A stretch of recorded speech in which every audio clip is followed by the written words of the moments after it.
Welcome to the Two Disabled Dudes podcast. We believe life is about how we react.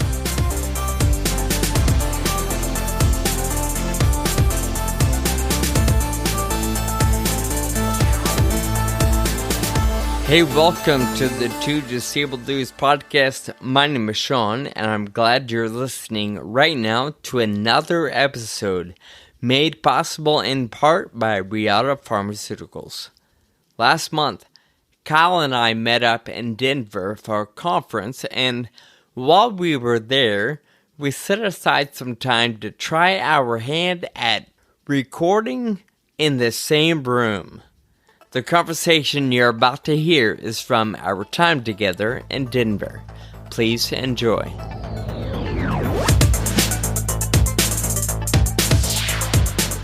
Kyle and I are actually sitting about 3 feet apart right now for probably the first time in podcast history. Maybe not. I don't know about the first time. This is a fairly unique setup that we're dealing with today, hanging out in our hotel room. Kyle and I are both in Denver at the Podcast Movement Conference. It is our first conference related to the podcast industry since we started almost 7 years ago. And Kyle and I thought, there's probably stuff out there that might be informative or helpful. Things that, we've kind of duct taped our own production of the show for the last 7 years. There's probably things out there to, make it easier, save time, save energy, or just utilize better equipment or software. Yeah, we have built this podcast by watching YouTube videos.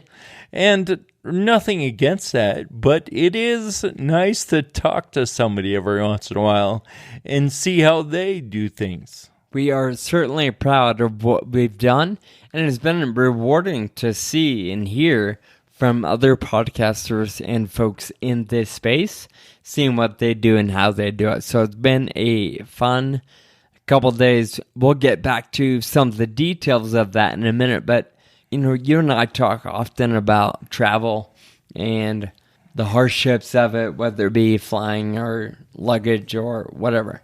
Well, this particular hotel we're in, absolutely gorgeous. It is a massive resort. Huge. Part of the Gaylord Resort line. I think it's a Marriott brand. Anyway, massive. Right. This particular property is only about 4 years old. And the convention or conference is held here as well. So, massive conference space, lots of walking for me. And Kyle, when I'm using my walker, I feel safer around my hotel room because I can walk without the walker. I don't know what it is about the carpet. It just is easier to manage. Okay. However, it does create resistance for the walker. So around the room, it's no big deal. But I've noticed trying to go from here 8 miles across the resort, that's what it feels like, and walk around all these different sessions and breakouts all day, the carpet is exhausting. Yeah. So I can totally relate from my time of using a manual wheelchair. It's obviously way different now that I use power. Sure. But when I was using a manual wheelchair, the carpet in a hotel was like, it felt like pushing through sand. It was like you could push as hard as you could, but there was no drift or glide at the end of the push. So if I was 8 miles away, like Sean said, in the conference center, and maybe I forgot my badge for the conference. Well, if I had to go all the way back up to my room and push through sand for 8 miles, that would be like, okay, I'm probably not going to have my badge at the conference. But now that I have power, I'm like, oh, I'll just zip right up there. It'll take me 3 minutes and I'll be back and I'll have my badge. Yeah, that's nice. I've had to, earlier today, I needed to bring something back to my room. Right. And just thinking about it, I'm like, God, it's going to take 15 minutes. Yeah. And it's not that far. It would take an able-bodied person 6, maybe? Right. So, although I wouldn't change it. I wouldn't want the hotel to be like, okay, we're going to switch to tile. So it's not a complaint. It's just a reality of life, I guess, with the mobility device. Yeah. The following message is brought to you by Reata Pharmaceuticals. Hey, Kyle, you would say that there's no time like the present, right? Yeah, of course. And?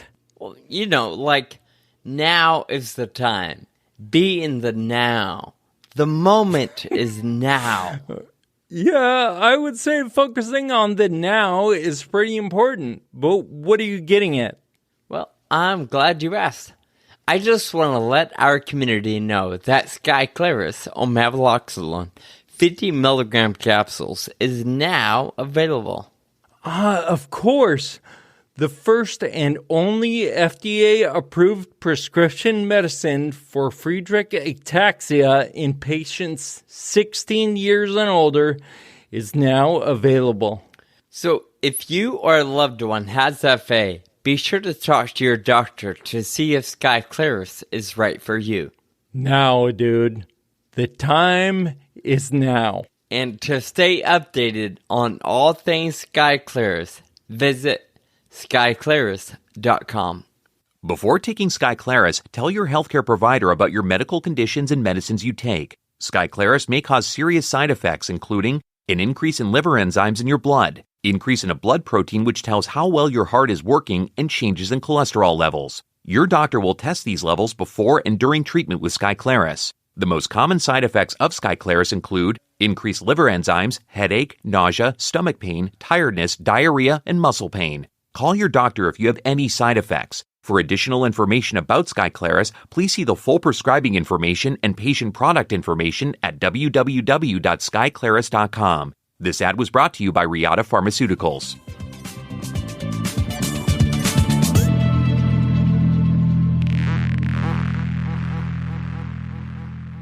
During a conference, as you're sitting through these talks, you have all kinds of thoughts that run through your head, right? Just like random stuff. Yeah. And this one was certainly related to what the person was saying. But, we get a lot of advice at these conferences from the speakers on the stage.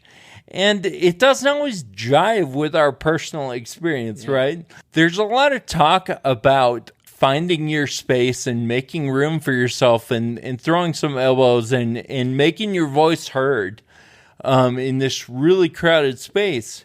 And so this person on stage was saying, my advice is if you don't hear back, email the person 700 times and then they'll respond and you can move on from there. And it made me think of this time when I was just starting cycling and a writer did an article on me in the Sacramento Bee, and it was super awesome, and I'm so incredibly grateful for that article.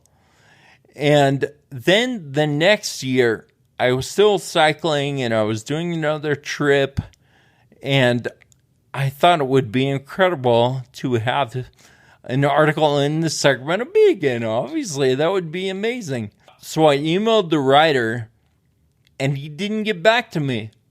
So I emailed him again and again and increasingly put a little more intensity on the words I was using and stuff like that.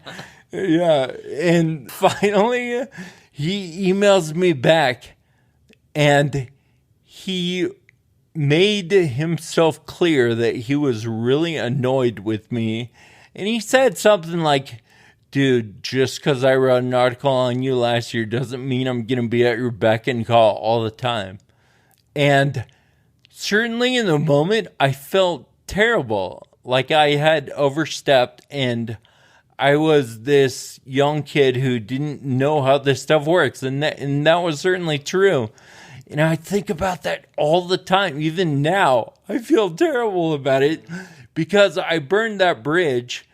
I spoke to that writer a few other times, and we're fine now. But for writing an article in the Bee, I had burned that bridge because of the way I was a little too aggressive about getting my story out there.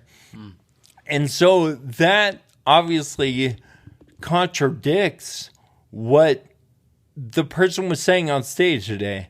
And so I just think that anytime we get advice, we really have to put it in the context of how we're using it. Like, obviously, that advice worked for that person in a few situations, but it certainly does not work in other situations.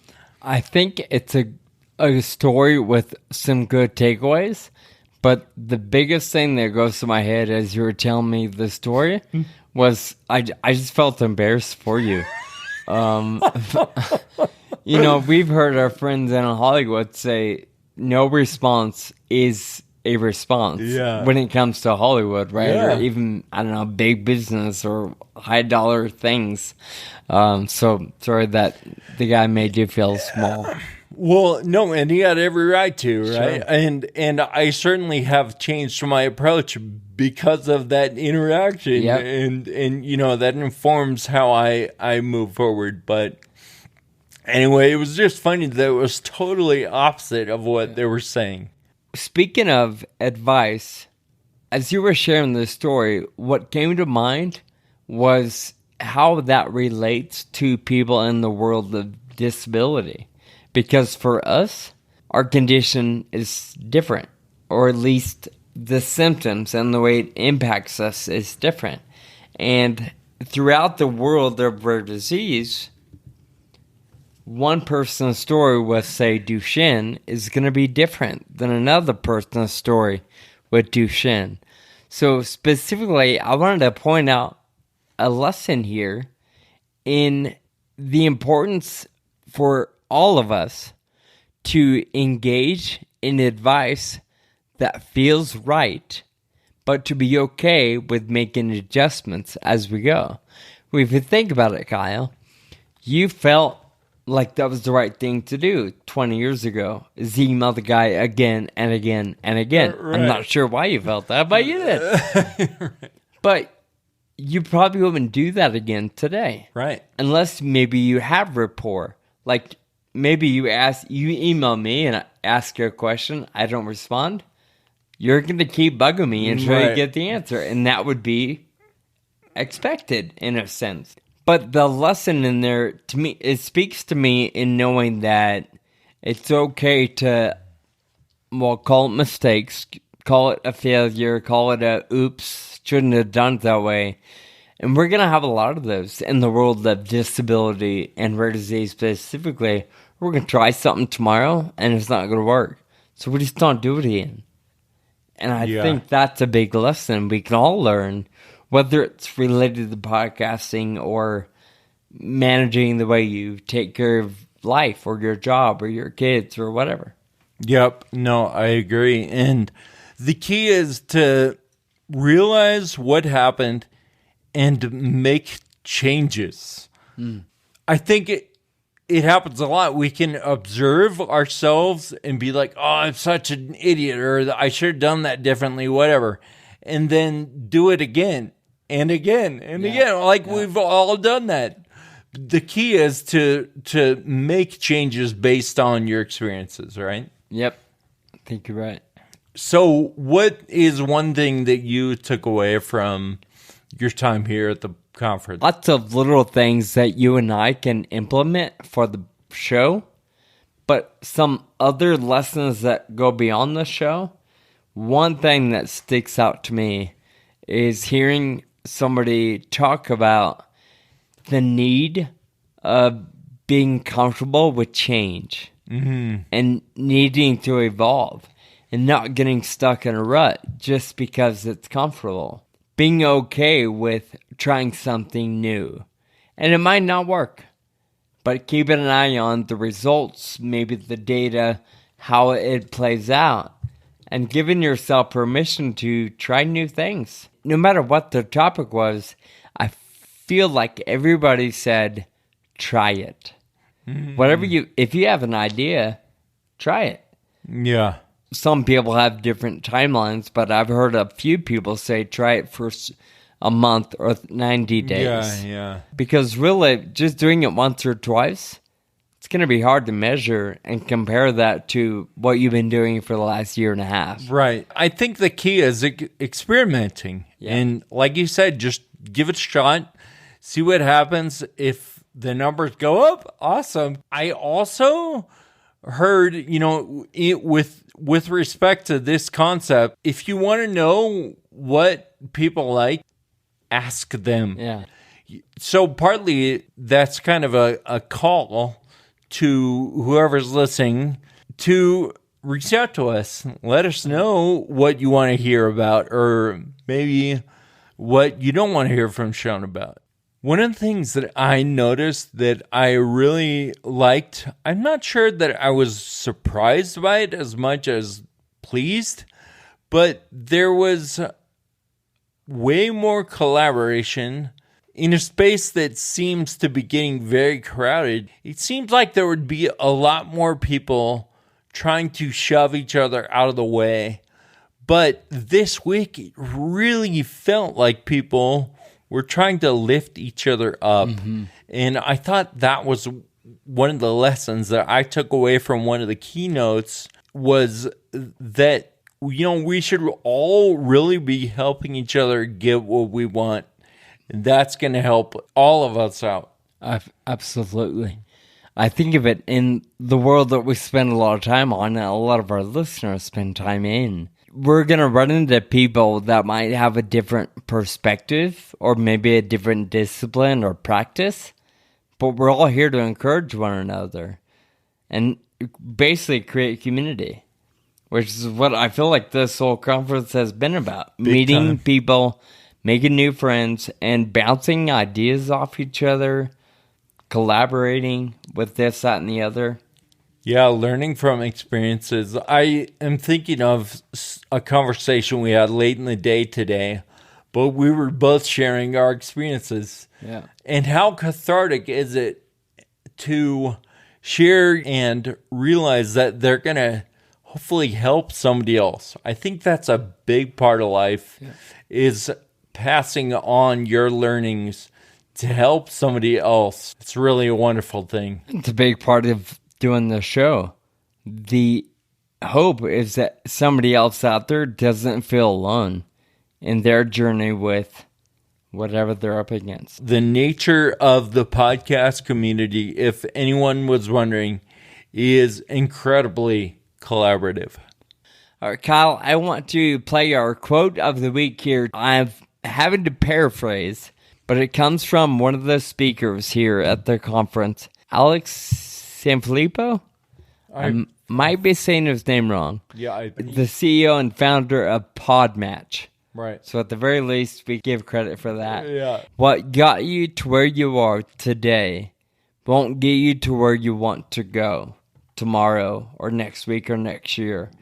In other words, keep improving and evolving, and realize that growth nor success, however you define that, is never an accident. Yep. That's the quote of the week. Every episode, we like to close things out with a little gratitude. So, who do you have to thank today? I love coming to Denver, mostly because it's beautiful and easy to get to, for me anyway. It's right in the middle of the country, right? It's easy probably for everybody to get to. Or direct flights, yeah. Well, friends of mine moved here 4 or 5 years ago from the Bay Area. Somebody I've known since high school, Leighton, and his family. He also serves on the board for Determinant, so just an all-around great friend and supporter, and just person I can bounce ideas off with. Anyway, him and his family live here. They picked me up Sunday after flying in, and I was able to spend the afternoon with them, see their house, see their neighborhood, meet a couple of their neighbors, go to dinner at one of their favorite restaurants, eat dessert at one of their favorite ice cream places. And they have 2 boys, 9 and 11. And it was just fun being around them and seeing what life is like for them at this stage. So thank you, Layton and Jocelyn and the Wedgeworth family, for letting me spend a day with them. Beautiful. While you were at dinner with Layton and his family, I was at dinner here in Denver with some members of the ataxia community. And it was really awesome just to reconnect. A couple of these people I had connected with, 6 or 7 years ago. And we just had great conversation and realized that we're not alone. It can feel so isolating, obviously a rare disease, but realizing that we're not alone. And so we had a really great time at dinner. And I want to throw this out there for anyone else in the Denver area. We're looking for more people in the ataxia community to add to the posse. So if anyone is in the Denver area and a part of the ataxia community, please reach out and we'll get connected. Well, thank you, of course, for listening today and being a part of our journey. Ultimately, what makes this show a reality. We love input. You're welcome to send us an email through the website or find us on Instagram and Facebook. Let us know what you're loving, what you're hating, what you'd like us to explore, maybe an interview or a topic that you would like us to tackle. This episode has been brought to you in part by the continued support of Reata Pharmaceuticals. You can find information on Reata and our show by visiting our show notes at twodisableddudes.com. We look forward to talking again next week. Until then, keep living with urgency. Thank you for listening to the Two Disabled Dudes podcast. This show is possible with your support.